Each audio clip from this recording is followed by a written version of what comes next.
falar sobre maturidade cristã.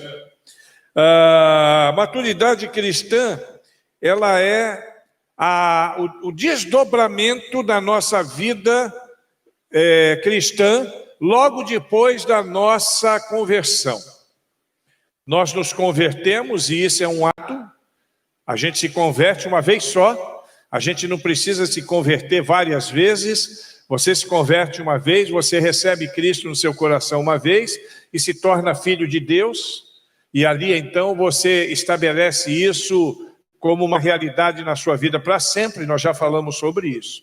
Mas depois que você se torna cristão, aí chega a hora de você seguir numa estrada que nós conhecemos pelo nome de estrada da santificação. É o tempo que nós vamos crescer, é o tempo que nós vamos aprofundar a nossa fé, é o tempo que nós vamos passar por este processo que chamamos de maturidade, a maturação. Hoje eu ganhei uma jaca desse tamanho, não adianta pedir que eu não vou dar, né? Ganhei uma jaca desse tamanho, ela ainda está durinha, mas amanhã ela já estará num processo adiantado de maturação. Aí você aperta o dedo, você vê que ela está molinha, aí é só correr para o abraço. Na nossa vida é assim também, a gente passa por um processo de maturação. Quando a gente vem para a igreja, a gente vem cru, né? Tem gente que, alguém já até me falou, pastor, tem gente que às vezes vai ser batizado, mas ele não está tão firme assim. Uai, o que ele precisa para ser batizado não é estar firme nem conhecer doutrina. O que ele precisa para ser batizado é ter fé e desejar dar um testemunho público de sua fé. E o resto, então, se trabalha. E isso é a maturidade, é o crescimento cristão, é a nossa caminhada na estrada da santificação. Colossenses 4, versículo 12, na parte B, diz assim: para que permaneçais perfeitos e plenamente seguros em toda a vontade de Deus. Esse é o propósito de Deus. Nós precisamos crescer a fim de estabelecer as nossas bases, a fim de criarmos raízes. Nós precisamos crescer, como diz Efésios 4, versículos 14 na parte A e 15 na parte B, diz assim: para que não sejais meninos, antes cresçamos em tudo naquele que é o cabeça, Cristo.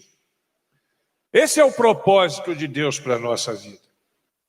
Quando um bebezinho nasce, ele é pequenininho, ele é assim, né, todo engraçadinho, se bem que eu acho que normalmente criança quando nasce tem cara de joelho. Depois é que ele fica bonitinho, né? Mas logo que ele nasce tem aquela carinha de joelho, aquela cara murchinha de joelho, aí ele vai ficando bonitinho, mas ele precisa aprender as coisas desta vida, onde ele vai estar durante toda a sua caminhada neste mundo. E aí, então, para aprender as coisas desta vida, ele vai passar pelo processo familiar, ele vai estar com a família, ele vai passar pelo processo escolar, ele vai aprender algumas coisas na escola, ele vai passar pelo processo da vida, ele vai aprender algumas coisas na vida, e todo esse aprendizado, então, vai fazer com que ele consiga lidar dentro desta vida de uma forma consciente. Nós todos aqui passamos por este processo. Na vida cristã é assim também. Quando nós nascemos, nós somos como um bebezinho espiritual. Quando você aceitou Jesus, você era um bebezinho. Um bebezinho, só não tinha cara de joelho, era mais bonitinho um pouquinho, porque você já estava bem formado, né? Aí você, sendo um bebezinho, precisava aprender tudo dessa nossa nova vida. E para aprender tudo dessa nossa nova vida, tem a família, como outro bebezinho. Tem a escola, que é a escola bíblica dominical, a família, a igreja, a sua própria família em casa. Tem as vivências, os relacionamentos. E tem a vida como um todo, a vida cristã, a fim de que você possa crescer. E para que nós cresçamos, nós precisamos aprender, desde o começo, a consolidar as bases de nossa vida. Por isso nós queremos trabalhar, a partir de hoje, semana que vem eu não estarei aqui, então não vai ser esse conteúdo, mas na outra e sucessivamente até nós terminarmos, a questão da maturidade, a questão dos ministérios e a questão do serviço, para que a gente possa, então, crescendo, descobrir qual é o nosso papel na igreja. Por que eu estou na igreja? O que eu estou fazendo aqui? Eu estou aqui porque eu sou batista. Tá, e daí? Você é batista e... Para que você é batista? O que Deus espera de você? O que você vai fazer? Como é que você vai caminhar? Então, todas essas coisas nós vamos aprender. O foco principal desse conteúdo que nós começamos hoje, nós vamos falar a respeito de 4 hábitos que são saudáveis e importantes para que todo cristão possa se desenvolver de uma forma plena, de uma forma boa, saudável, que ele tenha um crescimento adequado. Nós vamos falar sobre 4 hábitos. 4 hábitos necessários para que nós possamos caminhar em direção da maturidade cristã. Conhecendo estes hábitos e aplicando na nossa vida, nós esperamos que haja um crescimento saudável em toda a igreja. É isso que nós queremos. É por isso que eu disse em nivelar, é por isso que eu disse em fazer esse nivelamento, para que toda a igreja cresça junto nessa visão. A nossa proposta é que já a partir deste ano, 2021, todos os novos membros que chegarem na igreja vão ter esse material lá embaixo, como teve a turma passada, para que eles já entrem na igreja sabendo aquilo que agora nós vamos nivelar. Todo mundo vai ter o conhecimento, por isso que eu vou compartilhar com os irmãos no grupo, para que a gente possa ter esse conhecimento. E nós queremos, então, explicar como é que nós vamos lidar com esses hábitos, quais são esses hábitos, de que maneira nós vamos ter esses hábitos e estabelecer esses hábitos como hábitos, de fato, na nossa vida. De repente você vai falar assim, pastor, essas coisas aí que você está falando eu já faço. Mas será que, se você aprender uma forma mais de excelência para fazer, você não vai ter um crescimento melhor? Eu digo para vocês, irmãos, eu já conheci crente na igreja de muitos anos de evangelho que não sabia interpretar um versículo, por mais simples que fosse. Não tinha as ferramentas, não é porque o irmão fosse burro, nada disso não. É porque não tinha as ferramentas, não sabia como se apoderar daquele texto, como aplicar aquele texto na sua vida. Não tinha uma conexão adequada com Deus, porque a conexão com Deus, ela foi estabelecida através de Jesus Cristo. Nós já estamos conectados. Ninguém vai cortar essa nossa conexão. Mas nessa conexão eu preciso me preparar, eu preciso aprender a me relacionar melhor com Deus. Então já estou até dando dica de algumas dos hábitos que nós queremos, Então como é que eu vou me relacionar melhor com Deus? Como é que eu vou falar com Deus de uma forma que seja mais adequada? Como é que eu vou ouvir Deus? Através da palavra de Deus, mas de que forma? Eu preciso só ouvir quando o pastor pregar ali na frente? Eu tenho que ter uma rotina de leitura bíblica? Eu tenho que ter uma rotina de oração? Por que eu dizimo? Por que eu tenho que dizimar? Às vezes, esse é um dos temas que vai entrar como hábito. Porque quando você dizima, você está demonstrando a sua responsabilidade, o seu comprometimento com a causa de Deus, e a gente vai falar sobre isso, explicar isso tudo tintim por tintim. Não é aquela coisa louca que você vê por aí, de trazer e deixar o dinheiro do ônibus, vender o carro, deixar o jegue na porta. Não é nada disso, não. A gente vai aprender, biblicamente falando, do que se trata. E um outro hábito, que é o hábito da comunhão. Por que eu tenho que vir à igreja? Pastor, tem um ano que a gente está tendo culto pela internet. Por que eu não posso participar dos cultos só em casa, mesmo acabando a pandemia? Aí a gente vai ver a importância da comunhão, de nós estarmos aqui, olhando um nos olhos do outro, podendo estar próximos, não podemos abraçar agora, quer dizer, grande parte já está até abraçando, né?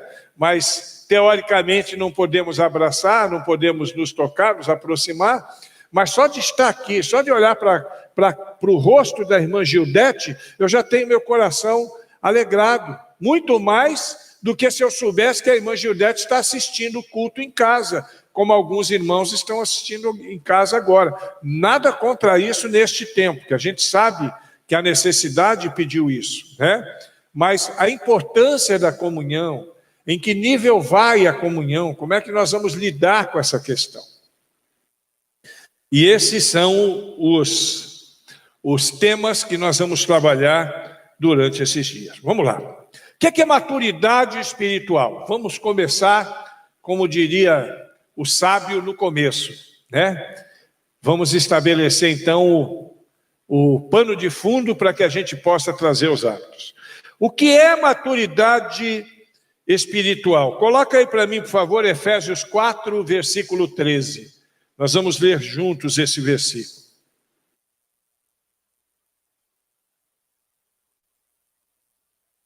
Vamos lá, gente, todos juntos. Até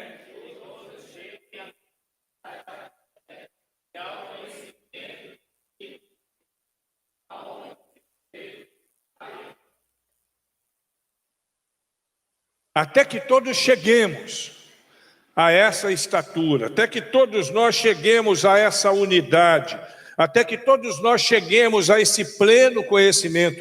Esse é o projeto de Deus para nós. Deus poderia simplesmente, como nós fazemos com frutas, né? Chegar no pé, colher e usar. E acabou.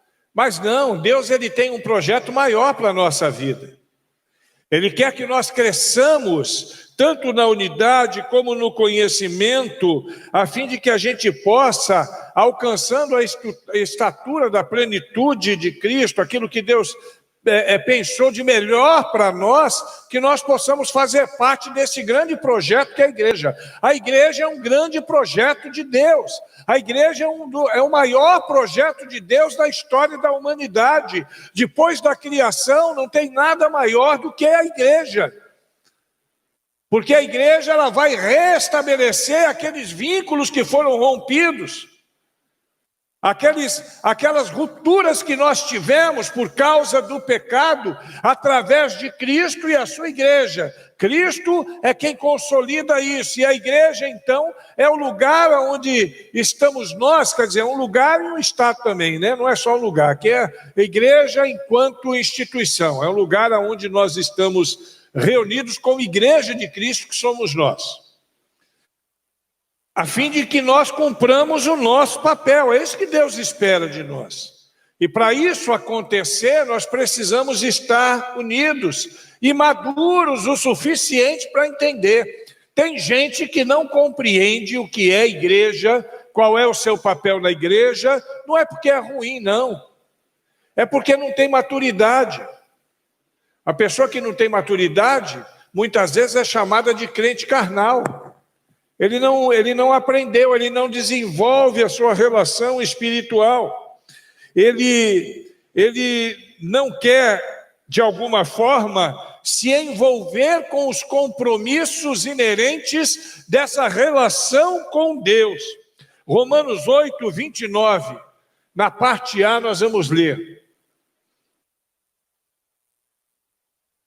Romanos 8, 29. Porque os que dantes conheceu, também os predestinou para serem conforme a imagem do seu Filho, a fim de que ele seja o primogênito entre muitos irmãos. Olha só, predestinação, eu sempre digo que predestinação é uma questão para a igreja.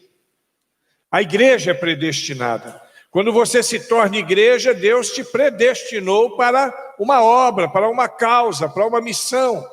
E a ideia de Deus é que nós possamos viver essa obra, essa causa, essa missão.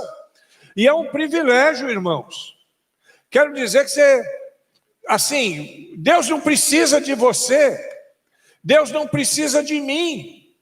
O fato de eu estar aqui não é menos nem mais do que um privilégio. Um grande privilégio de estar servindo a igreja de Cristo. Você também.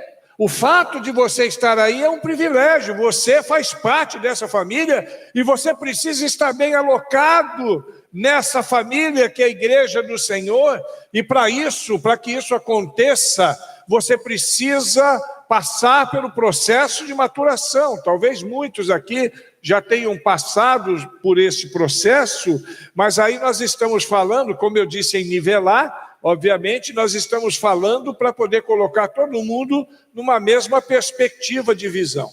Por isso, se eu falar algumas coisas que são óbvias demais para você, não se entristeça por causa disso, não. O pastor não está dando papinha para todo mundo, não. O pastor está fazendo um nivelamento, para a gente poder caminhar junto. Existem alguns fatos que nós precisamos aprender a respeito da maturidade espiritual. E esses fatos são importantes. A primeira coisa a respeito da maturidade espiritual que eu quero dizer é que ela não é automática. Preste atenção. Tem gente que acha que entrou na igreja e a coisa vai acontecer automaticamente. Veja o que diz Hebreus capítulo 5, versículos 12 e 13.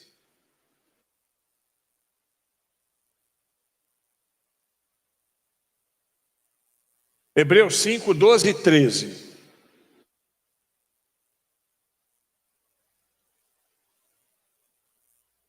Porque devendo já ser mestres pelo tempo, ainda necessitais de que se vos torne a ensinar quais sejam os primeiros rudimentos da palavra de Deus. E vos haveis feito tais que necessitais de leite e não de sólido mantimento. Bota o 13. Porque qualquer que ainda se alimenta de leite não está experimentado na palavra da justiça, porque é menino. Ele está falando de crente antigo, que ainda está tomando leitinho. Se fosse automático, o crente antigo, ele já teria todo o conhecimento, toda a maturidade. Nós temos pessoas mais antigas que são assim, eu me dobro ao conhecimento e ao entendimento e à sabedoria delas.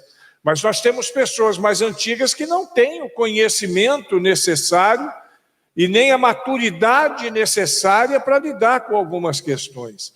Então, a maturidade ela não é automática. Nós precisamos alimentar isso na nossa vida.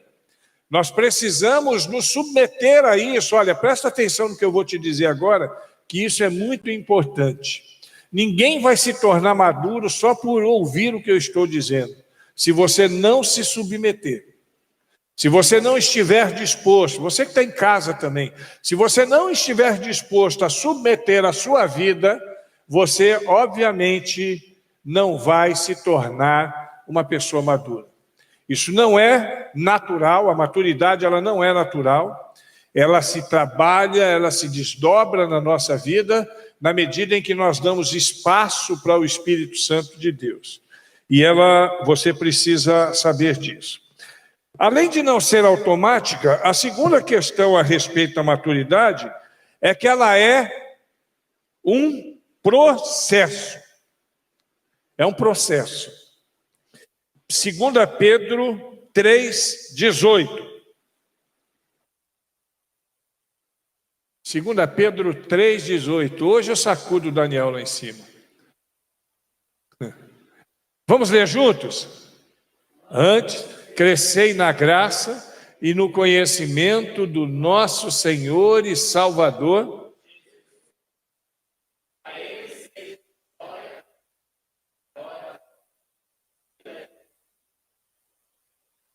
Olha o verbo ali, crescei. Ele dá essa conotação de continuidade. Você vai crescendo, você vai se desenvolvendo. Em outras versões está escrito assim, eu tenho a versão aqui, a linguagem de hoje diz assim: porém continuem a crescer na graça e no conhecimento do nosso Senhor Jesus Cristo. Continue, é um processo. Quanto mais você se dedica a esse propósito, mais você cresce. Por que que um crente, quando ele começa a deixar de frequentar a igreja, ele começa a esfriar na fé? Porque ele sai do processo, ele deixa de estar no processo. A igreja avança sempre. A igreja é um organismo vivo.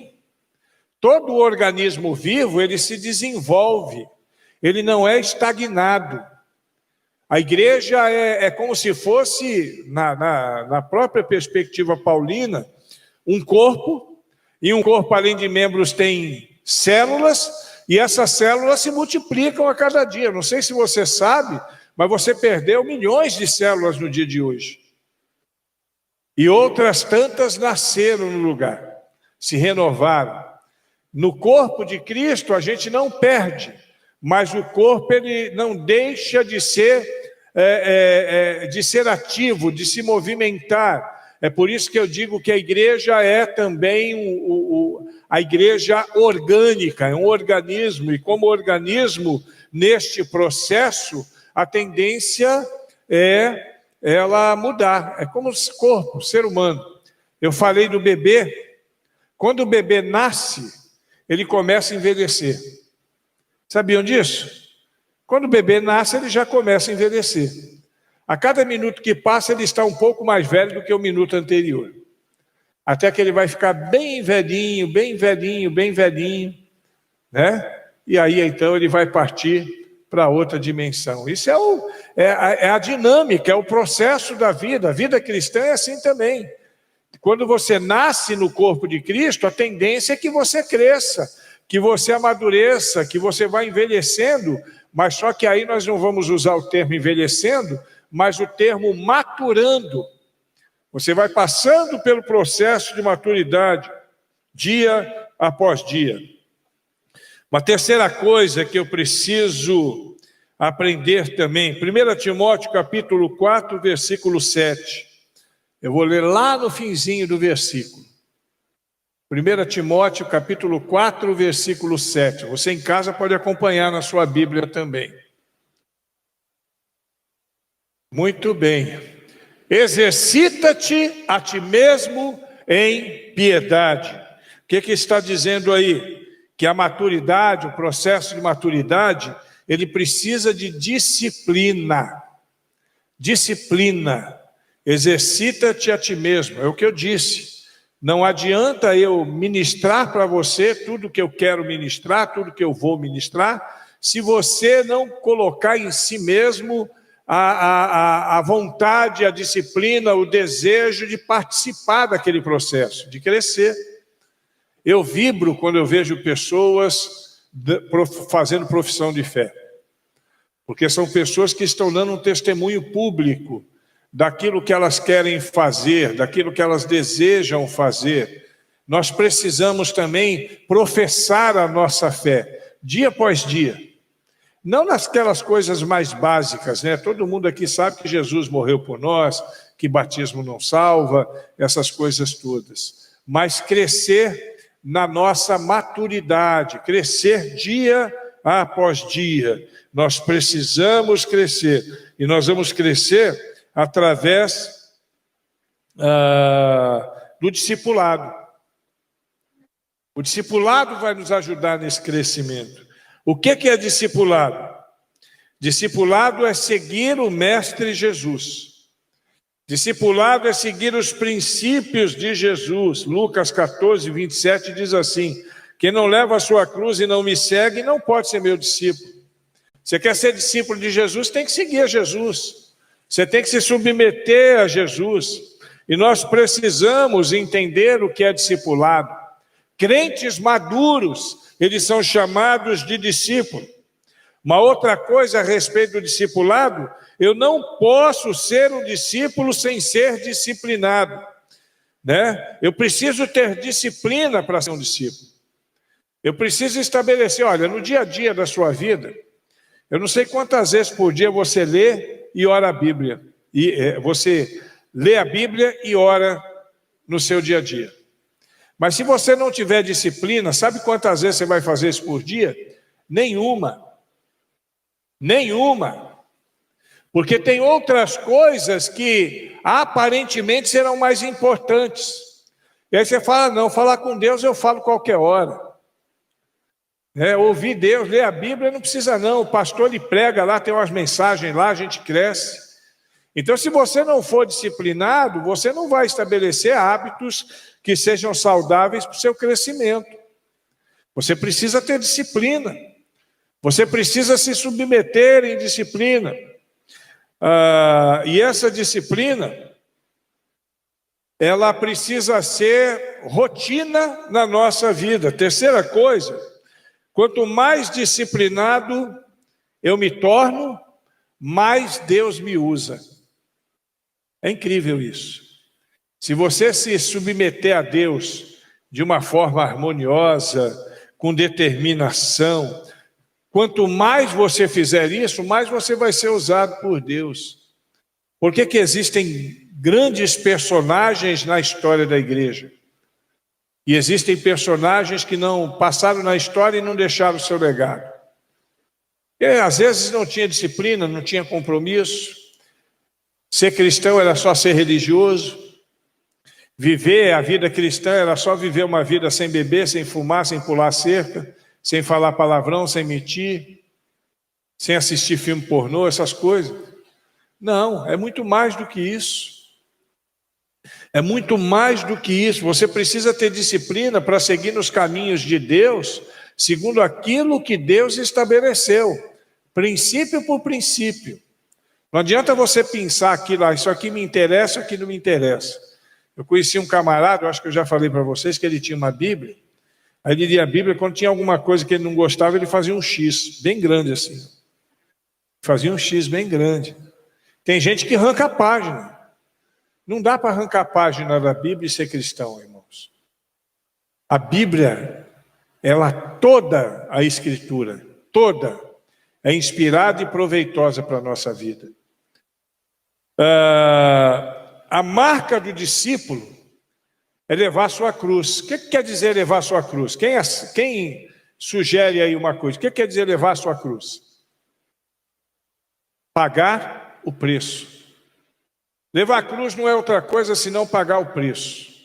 Claro que você não vai levar a cruz como Cristo. Aquela cruz, nem eu nem você teríamos condições de levar, de carregar. Mas aí é uma figura de linguagem. Levar a cruz significa pagar o preço. Você tem que pagar o preço para ser cristão. Você já ouviu essa expressão, pagar o preço? Pagar o preço significa que você vai abrir mão de muitas coisas que você gostaria de não abrir mão.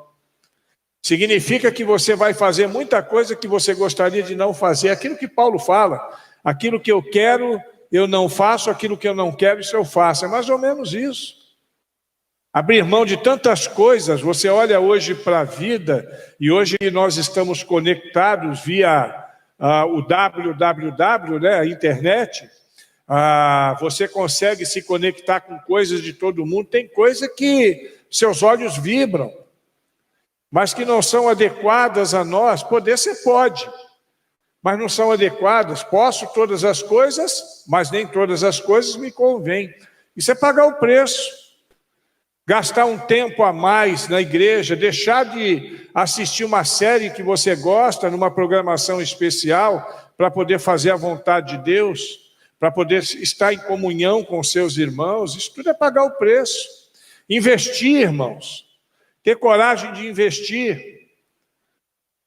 Investir para que a causa do Senhor se desenvolva. Não é investir igual alguns aí investem, não. Eu estava vendo um camarada, não vou nem dizer o nome dele, mas ele está fazendo uma propaganda na internet agora, dizendo o seguinte, que os membros da igreja dele têm o dever de sustentá-lo. Pagar as contas dele, fazer tudo por ele. É o dever dos membros da igreja dele. Isso é um absurdo. Isso é um absurdo. Eu não tenho dever de sustentar os meus filhos. Sustento por amor. Não é? Enquanto estão pequenininhos, sim. Mas depois que engrossou o cangote, vai com Deus, né? A gente sustenta, a gente abençoa por amor. Mas como é que eu vou ter obrigação? Vocês não têm obrigação de pagar minhas contas, não. Eu que tenho que correr atrás das minhas contas e pagar. Muito embora tenha muito irmão generoso, né? Sempre tem. Sempre tem, isso sempre tem em todo lugar. De ontem para hoje já recebi uma visita de uns 3 lá em casa. Um levou bolo, outro levou biscoito, outro levou aqueles biscoitos para fritar, e aí daqui a pouquinho chegou uma com uma jaca, e eu já não sei mais o que fazer. É tanta bênção. A gente agradece a Deus, mas quando a gente pensa em levar a cruz, significa você estar disposto a pagar o preço de investimento também na causa do Senhor. Não é na vida do pastor, não, é na causa do Senhor. Por exemplo, nós estamos mexendo. Vocês perceberam que nós colocamos tudo aquilo ali e arrancamos de novo. Por que nós arrancamos? Porque nós vimos que não ficou bonito, né, Júnior? Por que não ficou bonito? Porque a parede precisava de um retoque melhor. Aí a gente arrancou tudo, fez todo o retoque, amanhã já vai estar tudo no lugar de novo. Sábado a gente pinta as grades, metade delas, e no domingo, depois do culto da manhã, a gente pinta o restante. A igreja vai estar bonita. É um investimento. Aí você vai falar, pastor, mas eu tenho que investir em igreja local? É, porque quando você torna a igreja apresentável, aprazível, as pessoas vêm para a igreja. Elas se sentem felizes de vir no lugar, falam, olha, eu vou fazer uma visita, porque eu tenho recebido de pessoas dizendo isso. Pastor, ficou linda a sua igreja, hein? Uma hora dessa eu vou lá fazer uma visita. É investimento. Investir em missões. Eu vejo o ali, hoje em dia eu já vejo o já como, eu olho para ele, é como se fosse uma junta da convenção, né? Falou em missões, é com ele mesmo. Ainda bem que ele melhorou um pouquinho, que antigamente ele falava, se não der missões, vai para o inferno, né? Hoje ele já melhorou um pouquinho, já aprendeu que não é bem assim, mas continua firme, né, Ua? Continua firme e decidido nesse propósito, e por conta disso, esse ano nós já mandamos quase 15 mil reais de missões, né? Graças a Deus, para a glória do nome do Senhor Jesus. E de onde sai esse dinheiro? Do nosso bolso. Isso é uma marca do discípulo. O discípulo quer ver a igreja crescer, quer ver o trabalho se desenvolver. Não é essa coisa de vão investir na obra. Tem gente aí que fala, ó, tem que investir na obra. Você sabe qual é a obra dele? Chegar lá e ficar gritando uma vez por semana. Ou então tem um programa de televisão para isso. Isso não é obra, irmão. Obra é outra coisa. Obra é você arregaçar as mangas e cair no campo. E aonde está a pessoa carente, e falar do amor de Deus e abençoá-la se necessário. Levar a mensagem do Evangelho lá para os ribeirinhos. Eu fiquei até feliz, o irmão da Júnia está aí, eu estava conversando com ele. Ele falou, ó, pastor, dá para fazer uma viagem para lá fácil. Esses dias mesmo, o avião saindo de Teixeira até Manaus estava R$300. Ó, que beleza, hein? Dá para fazer uma viagem para lá tranquila. Aqui para o Vale do Jequitinhonha, a gente pode e deve fazer viagem. O verdadeiro discípulo, ele tem essa marca. E para fazer uma viagem dessa, às vezes ele vai abrir mão de investir em outra coisa. Na Junta de Missões Nacionais, lá no Rio de Janeiro, eu conheci algumas senhoras que iam em todos os cultos, que a gente fazia culto, uma vez por mês pelo menos, na Junta, né? E tinha algumas senhorinhas idosas, que iam em quase todos os cultos, e todos os cultos elas traziam oferta para missões. Algumas daquelas irmãs se esforçavam para poder dar mais do que tinham, às vezes.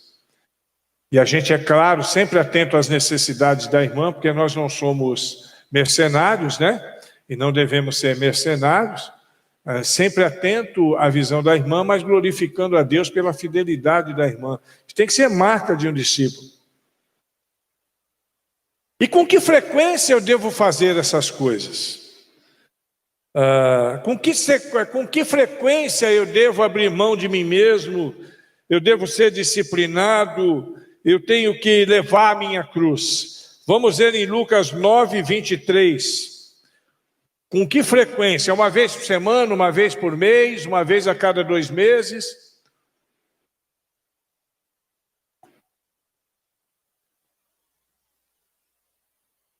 E dizia a todos, se alguém quer vir após mim, negue-se a si mesmo e tome a sua cruz. Quantas vezes nós temos que fazer isso? Qual é a frequência? Todo dia, irmão. Não é só no culto de missões, não. Não é só na viagem missionária, não. Não é só quando nós estamos fazendo uma reforma na igreja, não, nada disso, é todos os dias. Tome a sua cruz a cada dia.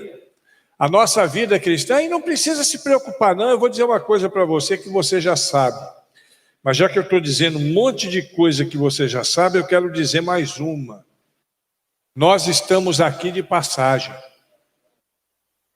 Nós estamos aqui de passagem. Daqui a pouquinho nós vamos embora. Nos encontrar com Deus nos céus. Daqui a pouquinho. Estou vendo a irmã Nora ali. A irmã Diomar chegou primeiro, né? A irmã Diomar não está mais aqui, mas está com Deus nos céus. Vive para a glória de Deus. Ela era peregrina aqui, está de passagem como eu estou, como você está. Daqui a pouquinho nós vamos também. Ela só chegou primeiro. Então tem gente que está preocupado demais em construir uma vida, né? E construir, e fazer isso, e fazer aquilo. Não adianta, irmãos. Louco, esta noite te pedirão a sua alma. Não adianta. Eu tenho que investir nas coisas que não apodrecem, que não são corroídas, que não são roubadas, que não enferrujam, não é isso que a Bíblia diz? Eu sempre digo o seguinte, a poupança está vivendo um dos melhores momentos da sua vida, ela está dando 2% ao ano de juros. Significa que se você colocar R$100 hoje, no final do ano você tem R$102, né? Isso se não tiver perdas no período. Não tem investimento que seja mais valioso do que investir nas coisas de Deus. Eu estou olhando aqui, por exemplo, aí eu vejo esses bancos e vejo aquelas duas cadeiras. Vocês já pensaram? Nós não podemos abrir mão desses bancos. Esses bancos são valiosos, eles são o patrimônio dessa igreja. Mas vocês já pensaram se nós conseguíssemos, por exemplo, forrar esses bancos? O encosto e o assento, tudo de azul. Como ia ficar lindo isso? Forrar o assento e o encosto, colocar estofamento e uma forração. Quer dizer, não é no banco todo, né? Ele pega assim, eu já vi muito disso por aí, depois vou trazer algumas fotos. Fica lindo e confortável. Um banco valioso desse, ele vai valorizar muito mais e vai trazer mais beleza. Aí as pessoas vão ver, igreja bonita ali, né? Você já viu que igreja bonita? Eu gosto de ir ali, que o banco é fofinho. Esse banco nosso aqui, ele é confortável, a madeira é boa, ele é bem desenhado. Mas se ele estivesse forrado, não seria melhor? E é muito mais barato do que comprar banco novo. Muito mais fácil. Agora, se a gente pensasse em fazer isso, onde é que nós íamos arrumar dinheiro para fazer isso? Aonde?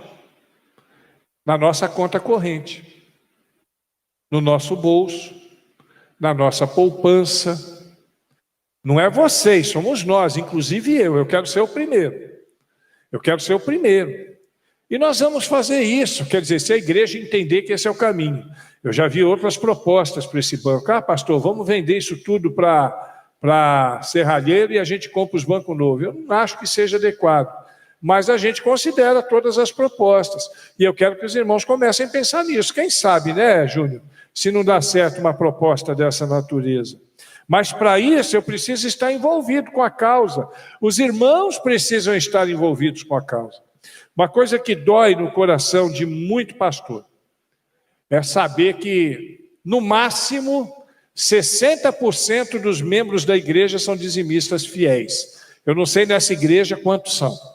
Eu ainda não me preocupei em ver quem é dizimista, ver as listas. Eu vou fazer isso numa hora, mas ainda não me preocupei. Mas a maioria das igrejas, 60% é dizimista fiel.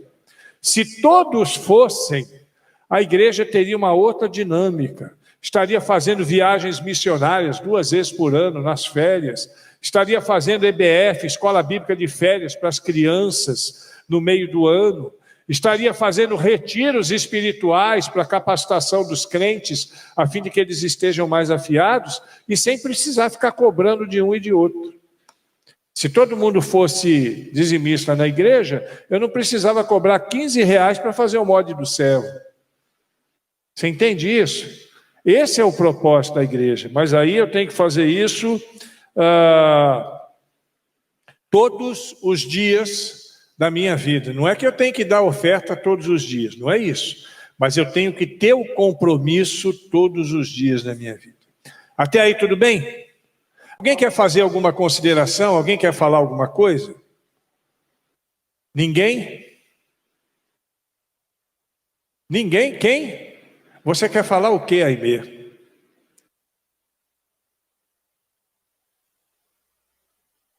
Hã?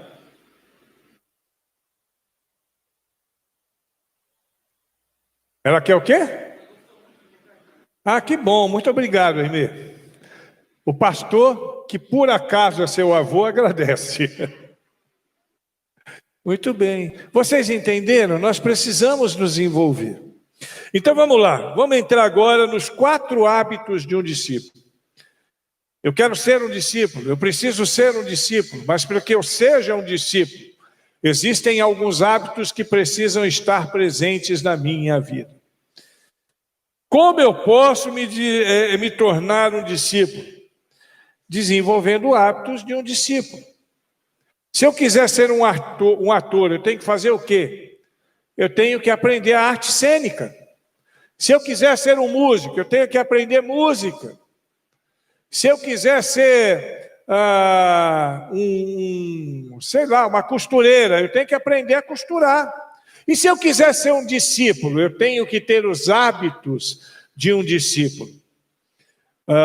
Colossenses 2, versículos 9 e 10, nós lemos o seguinte: já vos despistes do homem velho com seus feitos, e vos vestistes do novo, que se renova para o pleno conhecimento, segundo a imagem daquele que o criou.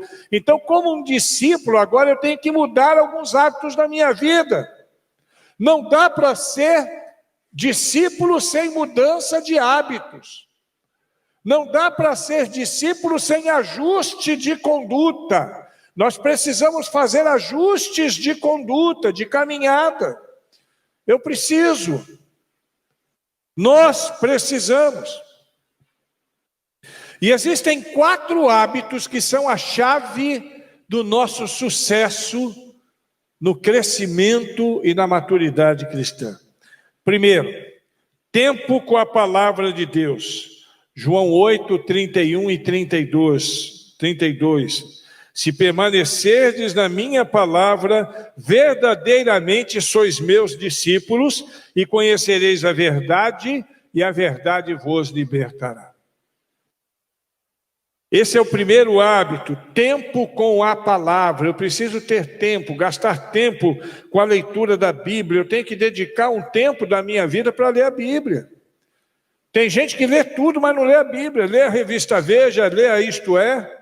Hoje em dia, com a dinâmica da internet, vê tudo que é blog que pode para poder ler os textos nos blogs, lê as notícias do UOL, lê as notícias do Terra, vai para o R7, vai para o Globo.com, tem tempo para tudo isso, mas não tem tempo para ler a palavra de Deus. Isso precisa ser um hábito. Eu preciso permanecer na palavra de Deus. A Bíblia diz aqui que se permanecerdes na minha palavra, verdadeiramente sois meus discípulos. A palavra de Jesus Cristo. Então esse é um hábito que nós vamos estudar. E nós não vamos simplesmente falar isso aqui, nós vamos destrinchar essa questão do hábito da leitura da palavra de Deus durante as nossas quintas-feiras. Nós vamos destrinchar. Nós vamos pegar vários fatores. Como é que eu decoro um versículo? Como é que eu leio a Bíblia? Eu tenho que ler primeiro o Velho ou o Antigo Testamento? Por que o Velho Testamento é difícil, é diferente do Antigo Testamento? É o mesmo Deus no Velho e no Novo Testamento? Então a gente vai ter que fazer essas considerações. Eu falei Velho e Antigo é a mesma coisa, né? Eu quis me referir ao Antigo e ao Novo. O segundo hábito que um cristão e um discípulo precisa ter a fim de que alcance maturidade está em João 15, versículos 7 e 8. Se vocês ficarem unidos comigo e as minhas palavras continuarem em vocês, receberão tudo o que pedirem, e assim vocês se tornarão meus seguidores. É o hábito da oração, falar com Deus. Eu tenho que contar para Deus as minhas necessidades, eu tenho que contar para Deus os meus limites, eu tenho que contar para Deus o que eu quero. Você já decidiu o que você quer para a sua vida cristã nos próximos anos? Já decidiu? Qual ministério você quer servir? A igreja está crescendo, a igreja vai crescer, irmãos. Não tenha dúvida quanto a isso. A igreja toda está caminhando nessa direção. Mas para que ela cresça de maneira saudável, cada um de nós precisa estar conectado. Eu estava falando com o Marconi que a Agir perdeu com a saída dele, mas nós ganhamos muito. Ele já é um braço aqui na Agir, né? O que está pegando lá? Travou ali no vídeo? É só desligar, aqui a gente faz assim, ó. Pronto, resolveu. Então, aí o que acontece? Nós precisamos encontrar o nosso lugar, descobrir qual é o nosso lugar. E nós faremos isso através da oração. Eu tenho que orar a Deus, pedir a Deus, perguntar para Deus, onde é que o Senhor me quer? O que o Senhor quer de mim? E Ele vai demonstrar através de circunstâncias, através da palavra, através de um monte de fatores. Ele vai dar dons, Ele vai dar talentos, Ele vai fazer coisas tremendas que nos farão entender o que Deus tem para nós. O terceiro hábito é o hábito do dízimo. Eu falei isso aquela hora. Lucas 14, 33. Assim, pois, todo aquele dentre vós que não renuncia a tudo que possui, não pode ser meu discípulo. Olha que palavra dura. Abrir mão de si mesmo. Eu acho que é por causa disso que o Ua falava tão enfaticamente nessa questão. Você tem que abrir mão de si. Não é só do dinheiro, não. Abrir mão de si mesmo. Deixar a sua vida. Já não sou mais eu quem vivo, mas Cristo vive em mim. Nós precisamos disso. Então o dízimo é uma demonstração, porque eu acho que na vida do homem, uma das coisas piores que pode acontecer é ele se deixar levar por essa questão da ganância financeira. Não é à toa que Paulo, falando a Timóteo, ele diz assim: amor ao dinheiro é a raiz de alguns males, não é isso? De quantos? Todos os males. Olha que coisa terrível. No seminário eu aprendi que tem 4 barras que derrubam o homem. Barra de ouro, que é o dinheiro. Barra de ferro, que é o poder. Barra de saia, que é o sexo, a questão sexual. E São João da Barra, que é a bebida e as drogas. E é verdade. E eu acho que nenhuma delas é tão poderosa quanto a questão financeira. As pessoas matam e morrem por causa de dinheiro. Na igreja também, infelizmente. E então nós precisamos e podemos demonstrar isso com a nossa liberalidade. Deuteronômio 14, 23 diz assim: façam isso, se referindo ao dízimo, para aprenderem a temer a Deus para sempre. Olha que texto. Dizime para aprender a temer a Deus para sempre. Colocar Deus em primeiro lugar na minha vida. Vou ficar mais pobre com isso? Não. Vou enriquecer o pastor com isso? Também não. Mas nós vamos demonstrar o nosso comprometimento com a causa de Deus. Então, o primeiro hábito é a palavra. O segundo hábito, a oração. O terceiro hábito, o dízimo. E o quarto hábito é a comunhão. A comunhão.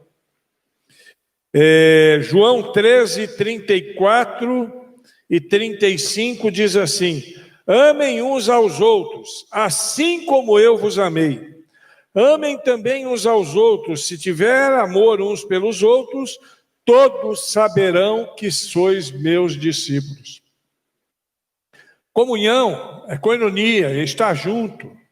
É vivermos essa relação saudável de podermos nos alegrar juntos, de podermos chorar juntos, de podermos ajudar uns aos outros, de podermos ser ajudados uns pelos outros. E aí é uma coisa terrível, porque tem gente que tem orgulho.